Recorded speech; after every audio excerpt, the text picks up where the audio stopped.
Hello ನಮಸ್ತೆ ಎಲ್ಲರಿಗೂ guys. ನಾನು ನಿಮ್ಮ ಮಂಡ್ಯದ ಹುಡುಗ ಸೈಯದ್ ಮಾಜ್.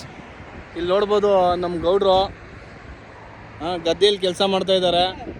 ನಮ್ಮ ಫಾಲೋವರ್ಸ್ಗೆ ಏನು ಹೇಳ್ತೀನಿ ಅಂದರೆ, ನಾವು ಎಲ್ಲಿ ಹೋದ್ರೂ ಹೋಟೆಲಲ್ಲಿ ಅಲ್ಲಿ ಎಲ್ಲಿ ಹೋದ್ರೂ ಮದುವೆಗಳಲ್ಲೆಲ್ಲ ಹೋಗ್ತೀವಲ್ಲ, ಅನ್ನ ತುಂಬ ವೇಸ್ಟ್ ಮಾಡ್ತೀವಿ.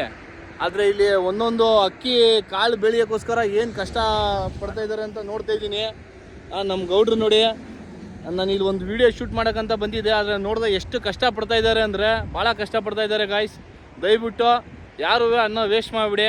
ಒಂದು ರೈಸ್ ಒಂದು ಕಾಳು ಬೆಳಿಬೇಕಾದ್ರೆ ಎಷ್ಟು ಕಷ್ಟಪಡಬೇಕು ಅಂದರೆ ಭಾಳ ಕಷ್ಟ ಇದೆ ನೋಡಿ. ನಮ್ಮ ರೈತರು, ನಮ್ಮ ಅಣ್ಣ ಏನೋ ಒಂದೆರಡು ಮಾತು ಹೇಳಿ ಅಣ್ಣ. ನೋಡಪ್ಪ, ಅನ್ನ ಮಾತ್ರ ಎಸಿಬಾರ್ದು, ಒಂದು ವೇಸ್ಟ್ ಮಾಡಬಾರ್ದು. ಗದ್ದೆ ಒಳಗೆ ಭಾರಿ ಕಷ್ಟ ಪತ್ತ ಬೆಳೆಯಕ್ಕೆ. ಅನ್ನ ಸಿಗ್ಬೇಕಾದ್ರೆ ಕಷ್ಟ, ದುಡ್ಡು ಬೇಕಾದ್ರೆ ಸಿಗ್ತದೆ, ಅನ್ನ ಅಂತೂ ಸಿಕ್ಕುವುದಿಲ್ಲ. ಏನಪ್ಪ, ಅದಂತೂ ಸತ್ಯ ಗಾಯ್ಸ್.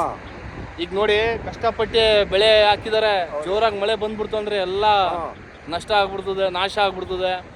ದಯವಿಟ್ಟು ಯಾರು ವೇಸ್ಟ್ ಮಾಡಿಬಿಡಿ. ಇದು ಹೇಳ್ತಾ ನಾನು ಮಾತು ಮುಗಿಸ್ತಾ, ಜೈ ಹಿಂದ್, ಜೈ ಕರ್ನಾಟಕ.